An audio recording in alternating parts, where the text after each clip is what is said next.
오늘 영상에서는 여러분에게 제일 중요한 한 가지를 선물로 드릴 거예요. 여러분의 지금 이별 위기를 막아드릴 겁니다. 특히 지금 남자친구가 헤어질 생각인지 아닌지 궁금하신 분들은 오늘 이 영상 하나 보셨다는 이유로 과장 1도 없이 최소 절반 이상은 헤어지지 않을 수 있을 거예요. 리액션이 나빠진다, 연락이 늦어지고 만남을 피한다, 나에 대한 관심이 적어졌다, 이런 뻔한 얘기만 늘어놓으면 제 말에 신뢰가 안 생기겠죠? 이런 얘기는 챗 GPT한테 들으면 되니까 이 영상에서는 진짜 일주일에도 이별 케이스 분석을 최소 50건 하는 사람만 할 수 있는 얘기를 해드릴게요. 바로 시작해보도록 하겠습니다. 첫 번째, 어쩔 수 없는 무관심이 생기기 시작합니다. 상대방에게 갑자기 바빠지거나 집에 신경 써야 할 일이 생기거나 새로운 사업 프로젝트를 진행하거나 왠지 우리가 불만을 표현하면 속 좁고 이해심 없는 여자가 되는 상황들이 늘어납니다. 아니, 진짜 바빠질 수 있는 거 아니에요? 맞죠. 진짜 어쩔 수 없는 일들은 언제든지 우리 삶에서 일어날 수 있는 일이죠. 그런데 핵심은 이런 일이 여러 가지가 한 번에 생기거나 이런 일이 생겨도 예전 같으면 내 감정에 대해서 신경을 쓸 사람이 전혀 신경을 안 쓰는 겁니다. 아니 일 때문에 바쁜 걸 어쩌라고. 이제 이런 걸로도 시비 거는 거야? 물론 한 번 이런 반응 나온다고 무조건 이별 신호라고 판단할 수는 없어요. 그런데 이런 일이 갈수록 늘어난다는 건 나한테 무의식적으로 신경을 쓰는 비중이 줄어든다는 겁니다. 사람의 에너지는 한정적이고 시기마다 자기가 중요하다고 생각하는 일에 적절하게 배분을 해서 쓰게 되죠. 처음에 연애를 시작하면 연인한테 가장 많은 에너지를 쓰지만 시간이 지나면서 점점 에너지 투자가 줄어들게 되는 건 일반적인 일이에요. 이 자체는 문제가 아닙니다. 그런데 아무리 그래도 이별 생각이 전혀 없는 사람이라면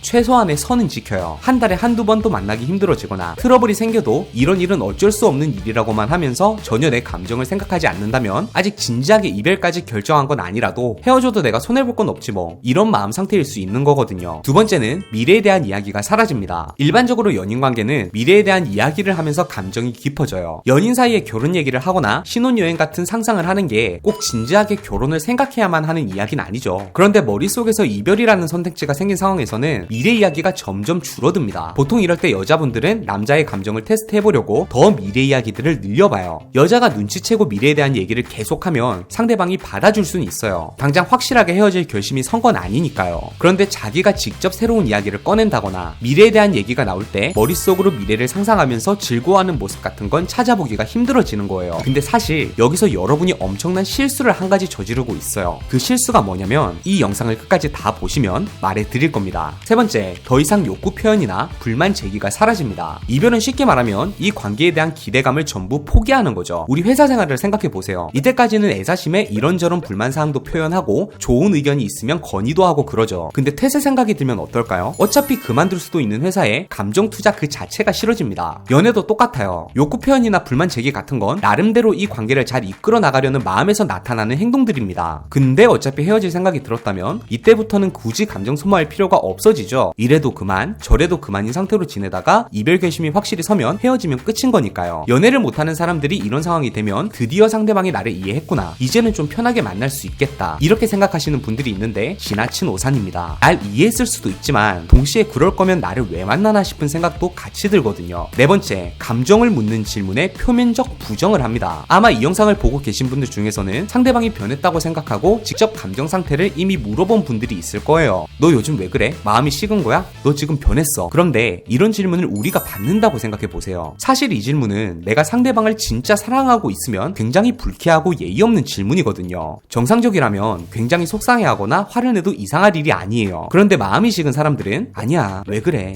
요즘 힘들어서 그래, 이렇게 표면적인 부정을 해요. 말로는 아니라고 하면서 자기가 지쳐서 그렇다, 요즘 스트레스가 많아서 그렇다, 이런 말로 빠져나가죠. 또 이런 말을 들으면 우리는 괜히 이 말을 믿고 싶어집니다. 그래서 힘들다고 말하는 남자한테 더 잘해주려고 노력하고 장문의 편지도 써보고 선물도 주고, 근데 그럴수록 상대방은 더 죄책감이 생기고 빨리 헤어져야겠다는 생각을 하게 됩니다. 그럼 이 상황에서 대체 어떻게 해야 돼요? 먼저 그 얘기를 하기 전에 여러분이 이런 상황에서 절대 하면 안 되는 행동을 세 가지만 말해드릴게요. 첫 번째로, 상대방 감정을 확인하려고 테스트를 하면 안 됩니다. 우리는 상대방 감정이 식었다는 걸 믿기가 싫을 거예요. 이때부터 확증 편향이 시작됩니다. 남자가 감정이 식었다는 증거가 차고 넘치는데 마음이 식은 건 아니다 라는 말을 들으려고 계속 나를 사랑하는지 질문하고 테스트를 하는 거예요. 이게 사실 남자 눈에는 다 보여요. 두 번째로 미래에 대한 약속을 하지 마세요. 상대방 반응이 안 좋아 보이니까 우리 입장에선 나한테 무슨 불만이 있나 생각하고 앞으로 내가 어떻게 해보겠다. 내가 너를 얼마나 사랑하는지 알지. 이런 얘기가 필요하다고 생각해요. 내가 뭔가 메리트를 제공해야 남자가 지금 상태에서 변할 수 있다고 생각하는 거죠. 그런데 이별 직전에 있는 남자들은 이 말이 제일 부담스러운 말이에요. 이런 말을 들을수록 빨리 헤어져야겠다는 생각밖에 안 들어요. 세 번째로 감정 회복을 요구하는 겁니다.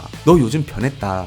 나한테 좀 잘해줘라. 날 사랑하긴 하는 거냐. 이런 요구들로 상대방이 억지로 나한테 일시적으로 잘해주게 만들 수도 있어요. 당장 헤어질 결심이 100% 선 상태가 아니면 연기는 누구나 할 수 있겠죠. 그런데 어차피 이렇게 받아낸 감정 투자가 의미가 있을까요? 감정은 마음에서 진심에서 우러나야 하는 겁니다. 누군가가 나한테 감정을 요구하면 그 사람이 더 부담스러워지지 그 사람이 더 애틋해지지는 않잖아요. 아니 하면 안 되는 거 말고 그래서 뭘 어떻게 하라고요? 상대방한테 새로운 자극을 줘야죠. 뭐 새로운 데이트하거나 여행 같은 거 가라고요? 그런 건 상대방이 같이 노력을 해야지만 가능한 거죠. 지금 그런 게 가능할까요? 자꾸 뜸들이지 말고 말을 하라고요. 상대방 노력은 필요 없는 나 혼자만의 노력으로 가능한 새로운 임팩트를 줘야 해요. 이별 생각을 하고 있는 상황에서 생각이 확 변하려면 지금 관계랑은 완전히 달라지는 반전적인 상황이 필요합니다. 지금 상태에서 조금 나아지는 정도로 생각이 크게 안 바뀌어요. 세 가지 변화를 줘보세요. 첫 번째는 외모 변화입니다. 상대방이 나를 바라보는 시각을 바꿔줘야 될 필요가 있어요. 여기서 상대방이 평소에 좋아했던 내 스타일을 보여주는 것도 좋지만 이때까지 상대방이 한 번도 본 적이 없는 스타일을 보여주는 게 더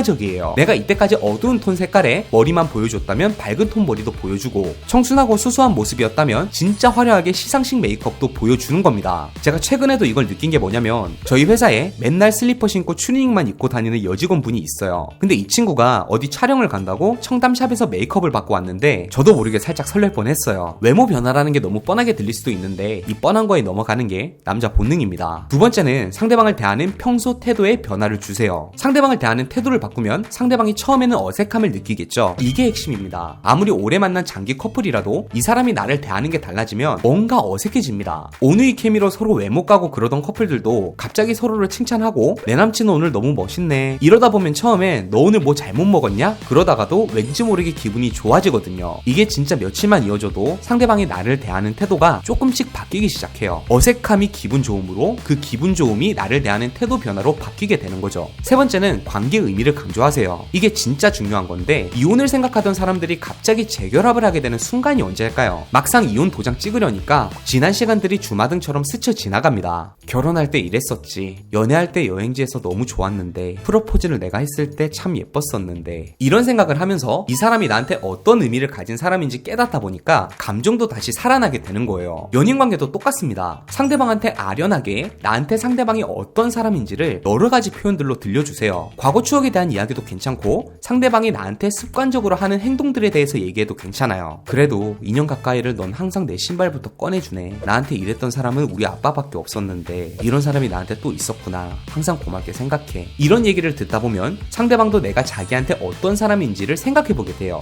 노골적으로 우리가 얼마나 서로에게 소중한지 생각해봐. 이렇게 말하는 것보다 이렇게 은은하게 말하는 게 훨씬 효과적입니다. 방금 제가 얘기한 세 가지만 잘하셔도 이별 확률이 대폭 줄어들 거예요. 제가 마지막으로 말하고 싶은 게 이별 신호가 나올 때 그걸 인정을 못하는 분들이 있어요. 현실 부정하고 자기 부정만 하다가 진짜 이별하게 되는 경우가 너무 많으니까 우리 연애언어TV 시청자분들은 절대 그러지 마세요. 연애에 대해서 더 많이 알고 싶은 분들은 구독과 좋아요 눌러주시고 연애언어연구소 홈페이지나 카페에 한번 놀러오세요. PDF부터 각종 추천 자료들까지 제가 매일 정리하고 있으니까 놀러오셔도 적어도 절대 손해는 없을 겁니다.